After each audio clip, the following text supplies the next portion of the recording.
Baby steps. After your faith hasn't let you down. This is Infants on Thrones.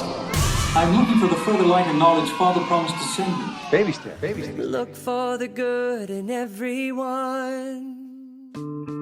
All right, welcome back to Infants on Thrones. I'm Glenn Ostland, and I've been sharing a book that I've written called You're Not Broken, Just Rewiring, which highlights my approach to therapy and overall mental health and well-being. And now we have reached part 3. Now, many years ago, I recruited several listeners here at Infants on Thrones to contribute to a series that we called A Short History of Nearly Everything, or SHOWN as an acronym. I think I called it Infants on Showns, of course, and it was published 4th of July, 2017, episode 383. There we go. That project, in a way, is kind of what these final chapters in part 3 are all about. In the quest to think of yourself as a constantly evolving and rewiring nervous system, we go back and we start at the very beginning, the Big Bang, and move through key phases of development from atoms to molecules to cells to the potential impact of artificial intelligence merging into a planetary nervous system and potentially beyond. And we ground that in myths like Lemuria and Atlantis, and it's just a lot of fun. You may start thinking of yourself as a 7-layer burrito of existence, or maybe just as the guacamole, but it all comes back to right here, right now, the simple moments we have in relationships with others, and most importantly, with ourselves. So I hope you all enjoy it, because I know original gangster infant Tom Perry, who came up with the name Infants on Thrones, by the way, I know he does. And that may be my greatest accomplishment of all time. Glenn Dow, the rewiring fiend Ostland. What's up, man? Long time no hear, man. How you been? I mostly just wanted to touch base to let you know that I have been listening to your new book, and I'm so impressed. I absolutely love it. This is excellent work, Glenn. I mean, God damn it, man. This is excellent, excellent work. And yes, I may be washing your balls a little bit, but hey, you know what? You freaking earned it, dude. That's some good shit, man. You knew I was going to use that clip, right, Tom? Hang on to them hats and glasses, cause this here's the wildest ride in the wilderness. Part 3. Interlude. The 7-layer burrito of existence. Is it just us, or when transmitting channeled messages to a third density man in a chair, does it sometimes help to wrap the infinite in something warm, layered, and slightly absurd? Yes, we are here, man in the chair. We are the Arcturian collective thingy. And we are popping in to provide the interlude for part 3 of this book, You're Not Broken, Just Rewiring, of which we claim co-authorship. We shall first introduce ourselves briefly. We are, first and foremost, a fictional creation from the imagination of the man in the chair. We could say much more on this point, but we shall move forward for the sake of brevity, which is not one of our strong suits, for it is difficult to push all that we desire to share through the container of human perception.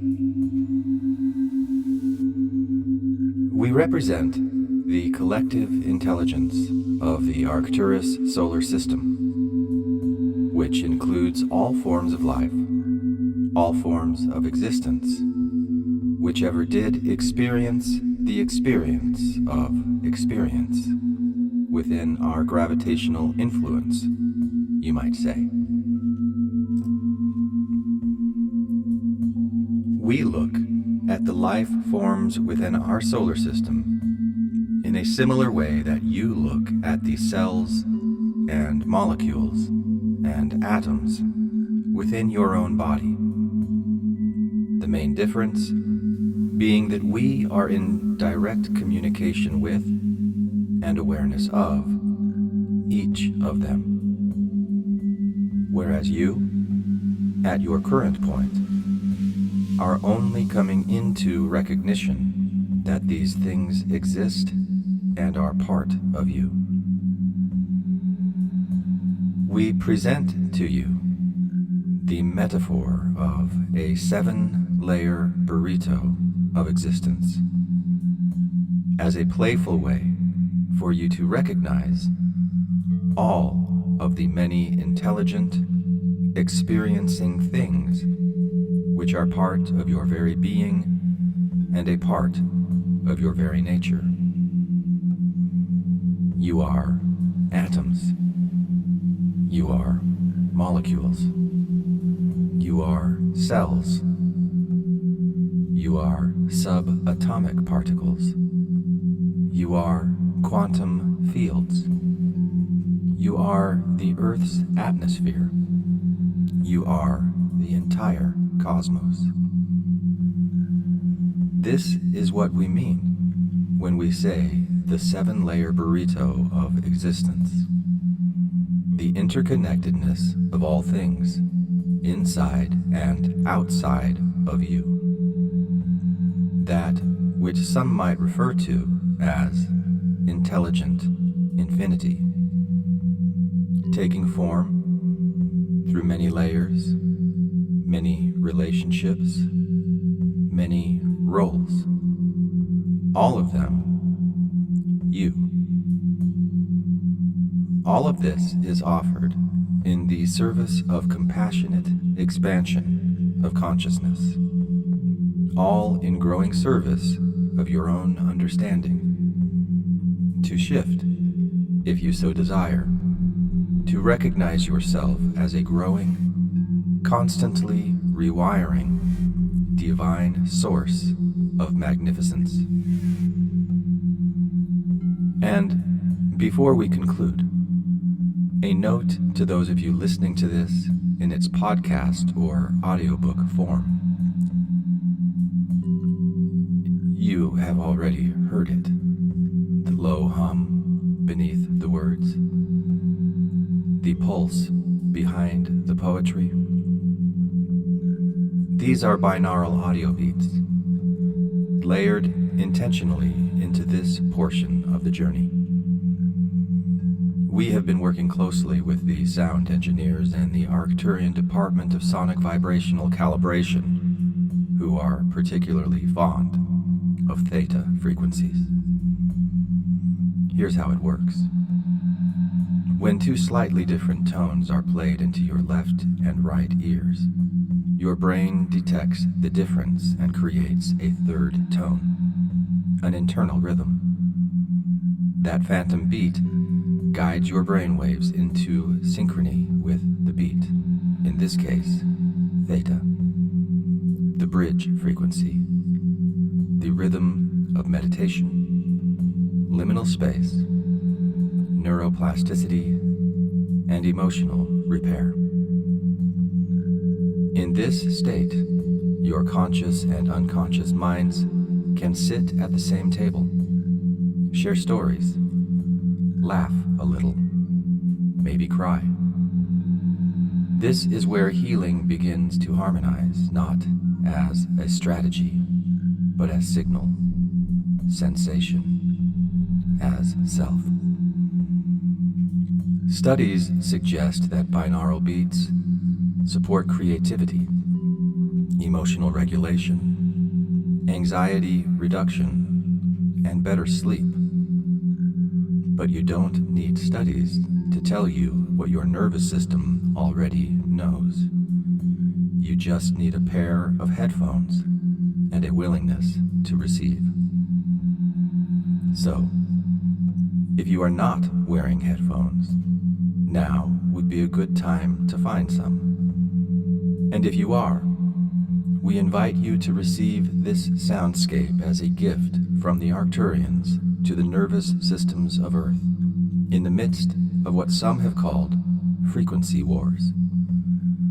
Not as a shield, not as an escape, but as a Bacta tank of sound, a field of coherence, a vibrational homecoming, not designed to push away, but to connect, to attune, to remember.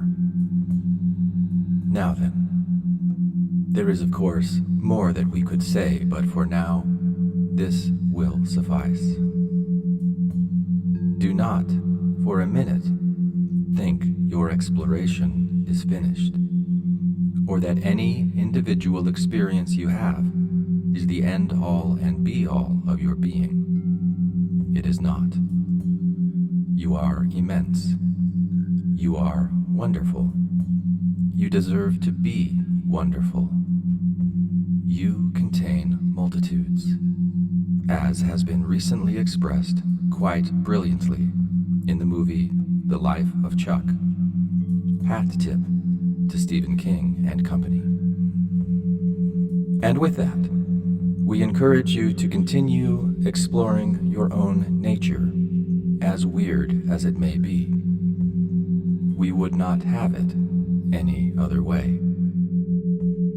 Sincerely, the Arcturian Collective Thingy.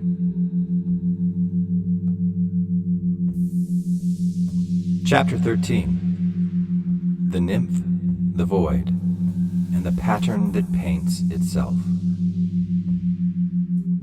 Is it just me, or do all beginnings feel a little like remembering something you never quite knew? Before we go forward, we go back, way back, not to childhood, not to birth, back to the primordial quiet, the pre-language thrum, the moment before anything had a name. This is the moment before the dragonfly is a dragonfly, before wings, before sky, when it is still underwater, hidden, armored, ancient, a nymph. And here's the twist. That nymph, it's the universe, and it's you. A spiral reopens. Welcome to part 3. We're not resolving the story here. We're refracting it, like sunlight on wings. This is not thesis. It's a Rorschach, a work of symbolic pattern craft, stitched from metaphor, myth, molecule, and memory. What you see here will say as much about you as it does about the text. Each chapter from here on becomes an invitation to look closer at the stories we've inherited, at the relationships we've built, all the metaphors that keep whispering, there's more here, keep looking. We're going to overlay cosmology with cosmogenesis, science with symbol, the Big Bang with a nymph climbing toward light. Because sometimes, when you want to understand yourself, you don't start with a mirror. You start with a myth. The dragonfly as cosmology. If part 1 introduced the dragonfly as a metaphor for personal transformation, and part 2 grounded it in nervous system science, part 3 asks something bigger.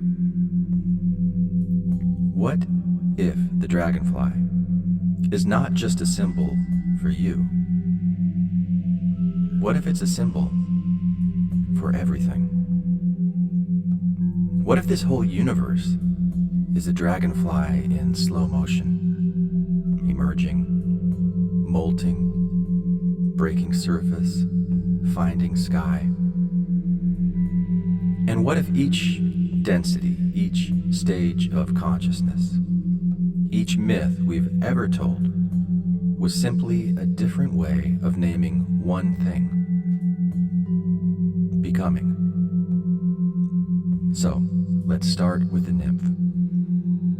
Because before the wings unfurl, there's the water, the pressure, the primordial soup, the friction between being and not being, the ache that says, something wants to exist. A new lens, Helena Blavatsky and the Secret Doctrine. We begin this spiral with a new translation device, an old one, actually. Her name was Helena Petrovna Blavatsky, a 19th century esotericist, mystic, troublemaker, pattern seeker. In her book, The Secret Doctrine, she introduced the concept of the root races, not as literal races, but as stages in the evolution of consciousness. 7 movements, each one a cycle of form and function, a spiral of soul through substance. It's easy to misunderstand them as archaic or problematic, and sometimes they are. But viewed symbolically, there's something else. A poetic cosmology, a myth of emergence, an esoteric mirror of what Ra later called densities. Consciousness learning to recognize itself, one octave at a time. So what we'll do now is this. We'll take Blavatsky's root races, Ra's densities, and modern science's story of the universe and stack them like transparencies on an old school projector. Not to find a single static truth, but to see what shape appears when their outlines overlap. To find the constantly evolving truth that is your subjective reaction to these ideas right here, right now. So, take a deep breath and pay close attention to the subtle ways your mind, body, and spirit respond to what comes next. The kaleidoscope begins. In this chapter, we go back to the Big Bang, to the root of polarity, to the moment when everything was one and then wasn't, when silence cracked, and something said, "Let there be structure." We'll walk through the formation of matter, the birth of stars, the emergence of planets, not as isolated facts, but as mythic stages. Each physical phase of the cosmos a metaphor for internal awakening. Each density not just a spiritual concept, but a biological, cosmological, poetic fractal. Like the dragonfly nymph crawling toward air, we move. Not because we know what's ahead, but because we feel a pressure to ascend. This is the beginning of the final spiral, the molting of myth into meaning. The dragonfly is still underwater, but something inside it remembers the sky. The first layer, pattern before presence. Remember Ra's first density? According to the law of one, it's the density of elemental being. Earth, air, fire, water, Not conscious in a personal sense, but alive, vibrating, beginning to know that it is. Blavatsky's first root race describes something similar, a subtle, etheric phase, formless, barely individuated, a breath away from spirit. And then science gives us this, a singularity, a flash of inflation, space, time, energy, and matter erupting into relationship. Our best minds describe the birth of structure this way. Quantum fields begin to ripple. Particles arise from those ripples. The four fundamental forces crystallize: gravity, electromagnetism, the strong nuclear force, the weak nuclear force.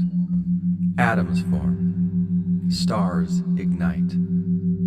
And when those stars die, they give us iron, calcium, carbon, the materials your body is made from, the memory your cells still carry. This is the beginning of relationship, the choreography of cosmic form. Let's look more closely at what was dancing. The original four therapists, forces as healers. The ancient Greek word therapia means healing or service. To be a therapist, in its original context, wasn't about analysis or diagnosis. It was about devotion, attending to the sacred, offering presence to a process of unfolding. So, what if we told the origin story of the universe not just in terms of physics, but in terms of therapia? What if these four fundamental forces, those unseen agents that shaped every atom and star, were also archetypal therapists? Forces that don't just hold matter together, but tend to its growth, facilitate its becoming. What if the universe began not just with an explosion, but with four primordial healers who have never stopped working? These are the original four therapists. Gravity, the one who stays. She is the most gentle, the quietest, but also the one who never leaves. Gravity doesn't push. She pulls, constantly, invisibly. She keeps stars in orbit, planets in motion, oceans in rhythm. She is presence, not loud, not flashy, but consistent. You feel her in the people who anchor you, not because they solve your problems, but because they refuse to look away. In the psyche, her shadow is abandonment, presence that flickers or fades. Her gift is grounding, the ability to stay. And her city? Devotion. Love so steady, it becomes a gravitational field. You don't have to earn it. You just fall into it. Electromagnetism. The one who connects and differentiates. This one is a spark and structure, the flirt and the fence. She governs attraction and repulsion. She holds your molecules together and also keeps your boundaries intact. Without her, light wouldn't travel. Nerves wouldn't fire. Your heartbeat wouldn't pulse. In relationships, she shows up as chaos, when her charge is unregulated, codependence, over-attachment, or total shutdown. But when healthy, she becomes clarity, polarity without panic. And at her highest expression, she is magnetism, a presence that invites intimacy without erasing sovereignty.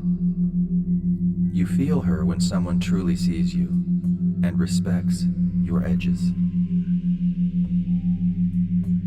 The strong force, the one who protects the core.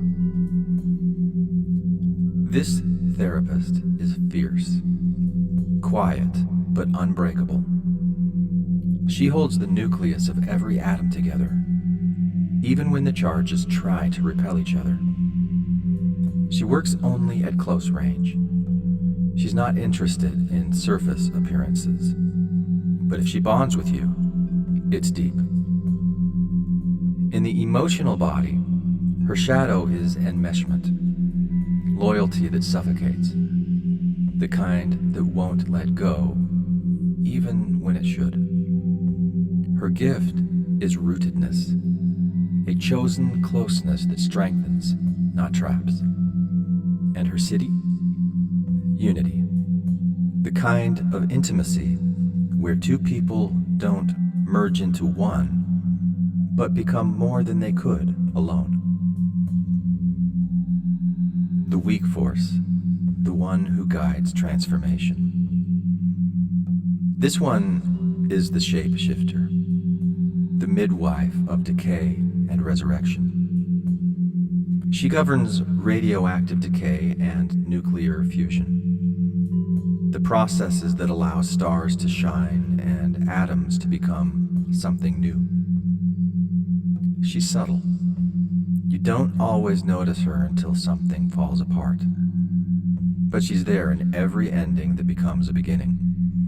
Her shadow is collapse, identity confusion in the face of loss. But her gift is letting go, composting the past into nutrient-rich soil for what's next. And her city is transmutation, the ability to become more whole because of what broke.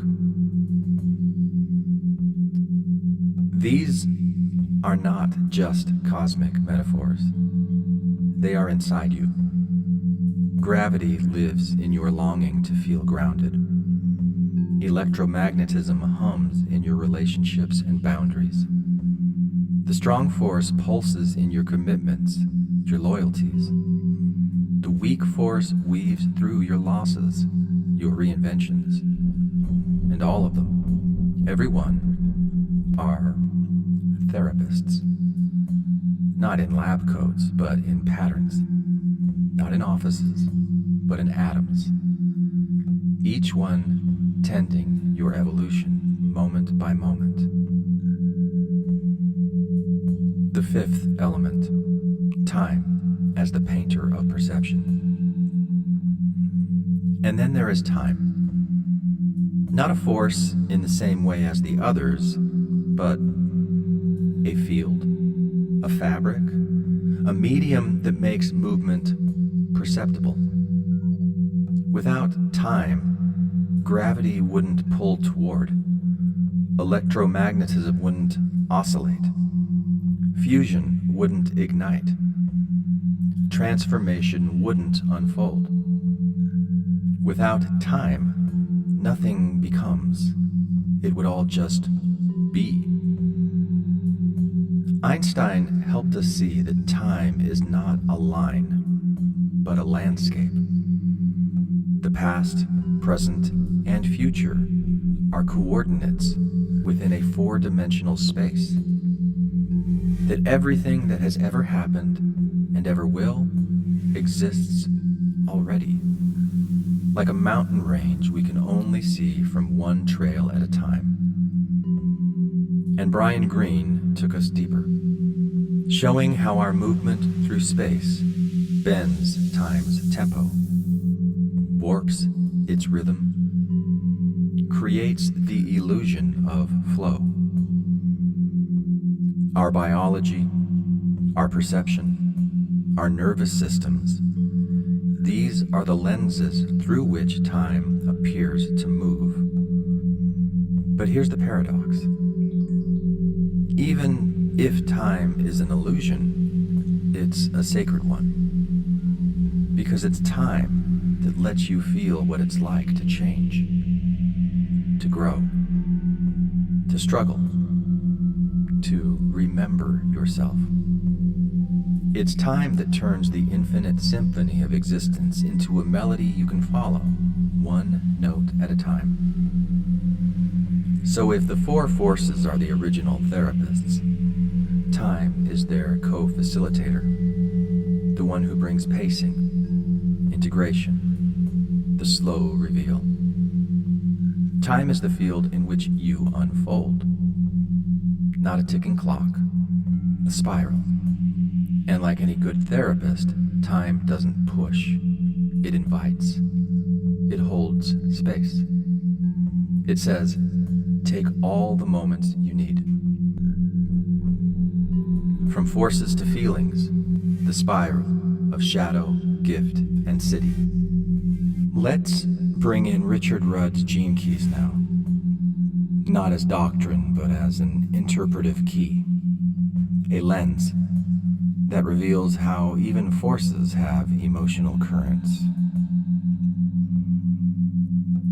Every field of energy, every law of nature, echoes inside your psyche as a pattern, a habit, a wound, a longing. Each has a shadow, a place where the energy contracts, distorts, or defends. Each contains a gift. The function persistently emerging from the dysfunction. And each holds a city, the highest frequency of that energy. So refined it transcends even language. Let's re-enter the forces through this spiral. Gravity, the yearning force. In its shadow, gravity becomes absence masked as presence. You feel it in relationships where someone is physically there, but emotionally unreachable. The ache of being near someone who cannot truly see you. That's the wound. Abandonment disguised as loyalty. But as gravity stabilizes, it teaches you how to stay, not just with others, but with yourself. Grounding isn't just about being still, it's about coherence, about presence that resonates. And at its highest octave, gravity becomes devotion. A field of love so constant, it doesn't have to speak. It just is. Like the earth under your feet. Like the person who shows up again and again without needing to be asked. Electromagnetism, the dance of connection and boundary. In shadow, it's chaos. Overbonding, withdrawal, sparks that flare and fizzle. The nervous system doesn't know whether to move closer or bolt. You swing between craving contact and fearing it. But when regulated, electromagnetism becomes clarity, the ability to discern. What's mine? What's yours? What's shared? It allows you to hold polarity without panic. At the citic level, this becomes magnetism, a presence so balanced in its charge that it doesn't need to chase or repel, it simply radiates. And others, rightly attuned, gather not out of need, but resonance. The strong force, the core of chosen bond. Its shadow is the trap of enmeshment. Loyalty so fierce it forgets to breathe. The fusion of self and other until there's no distinction. You stay, not because it's right, but because you're afraid not to. Yet, when this energy matures, it becomes rootedness, a chosen bond, a connection that respects both roots and reach. You can go deep without losing your shape. And its city, unity. Not as sameness, but as sacred closeness. A place where intimacy doesn't reduce you, it refines you. The weak force, the catalyst of change. Its shadow is collapse. You've lost something, an identity, a relationship, a version of yourself, and in the aftershock, you don't know who you are. But this is where the alchemy begins. The weak force whispers, let go. Not to erase, but to compost. To turn grief into ground, memory into movement. The gift here is release. The skill of dying many small deaths so that something wiser can live. And the city, transmutation. A self reborn, not in spite of breaking, but because of it. Time, the frame of becoming. In its shadow, time becomes resistance. You grip a past that cannot return. You brace against a future that hasn't arrived. You live in fragments, regret behind you, fear ahead. But when you enter time fully, it becomes presence. The ability to meet what is, moment by moment. No rush, no rewind, just this frame, this breath. And the city, timelessness.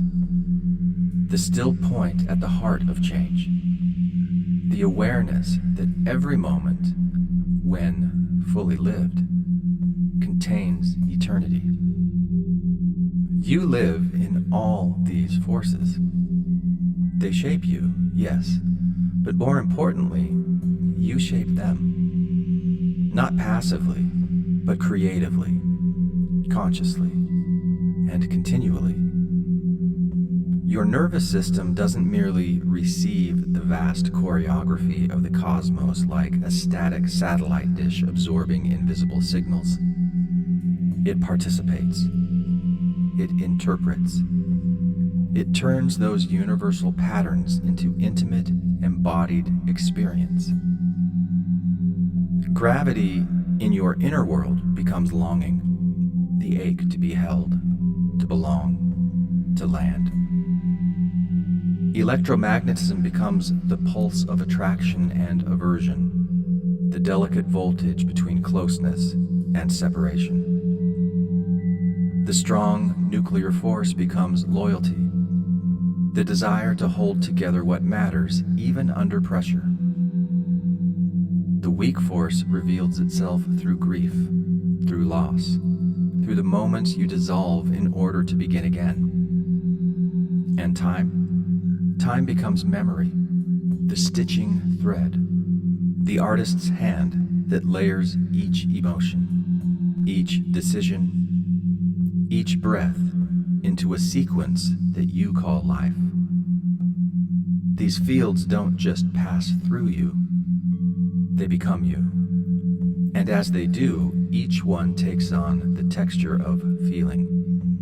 And each feeling in turn opens the doorway to choice, and each choice a brushstroke, a small but sacred mark on the living canvas of your becoming. Spiral reflection. So take a moment now, not to think, but to feel.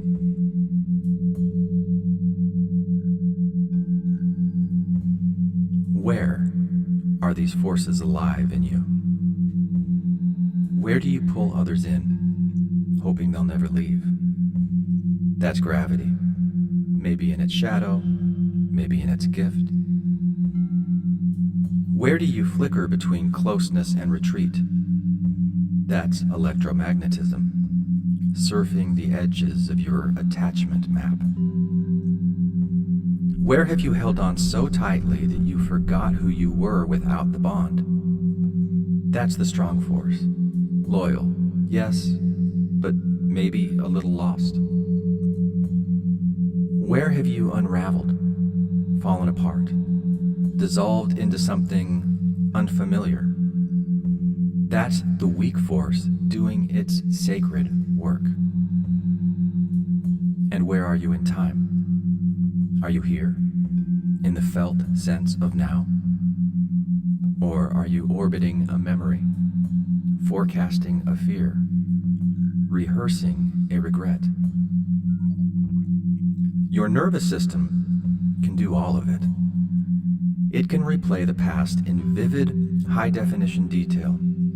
Every word, every glance, every ache, so real you feel like you're back inside it. It can simulate futures you may never live, rehearsing conversations, bracing for impact, painting full emotional landscapes from fragments of fear and hope. It can saturate the present with echoes of what's gone and premonitions of what might come, layering your now with ghost stories and future scripts. But even as it does all this, it also offers you something else, something quieter, subtler, but no less powerful.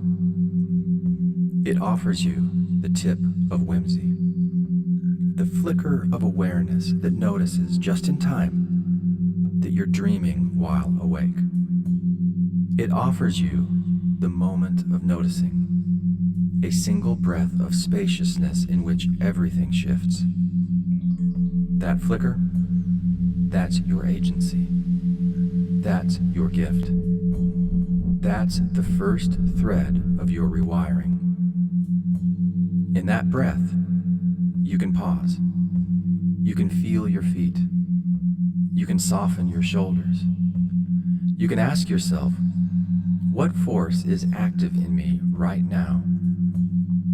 Am I gripping too tightly? Am I letting go too soon? Am I using time like a shield or a sword? And can I feel the space beneath the story I'm telling? The deeper pattern underneath the performance, the quiet therapist hidden inside the tension.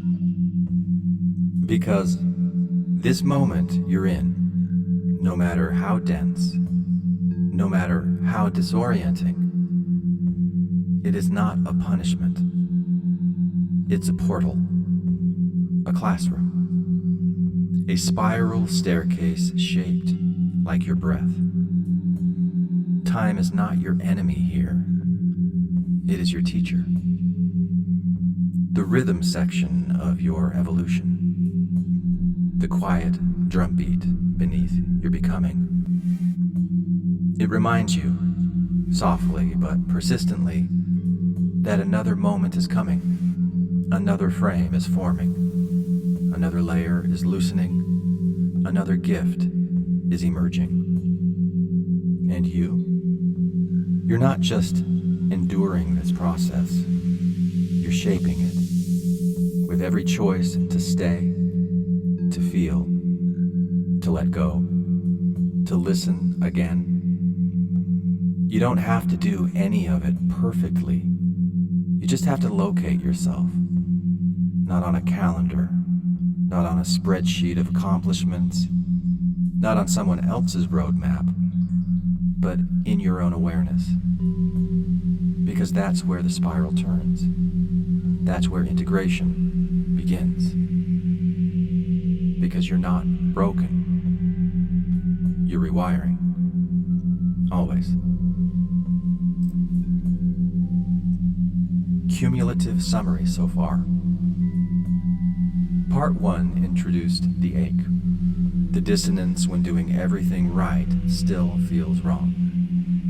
We explored the tension between form and function, the tip of whimsy, the longing for coherence across mind, body, and spirit. You were invited to notice not just what you believe, but how it feels in your nervous system when you believe it. Part 2 layered metaphor with mechanism. Ra, Seth, the gene keys, and used translation devices to bridge the esoteric and the embodied.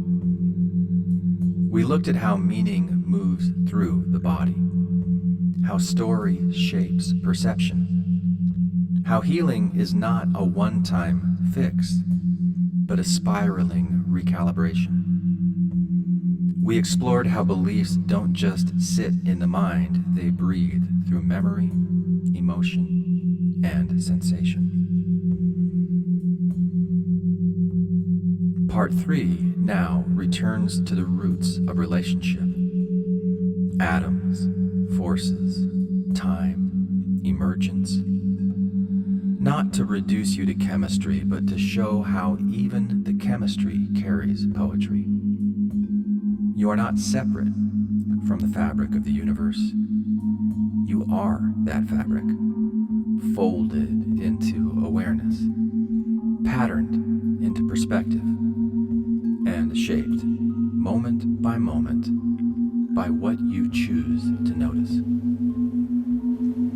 The self begins to feel it, not just as a story told in metaphor, but as a living system unfolding from within.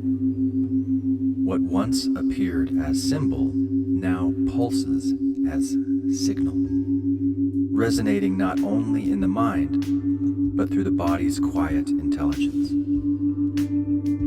This isn't just theory or poetry, it's presence. It's the felt experience of awareness coming online in real time.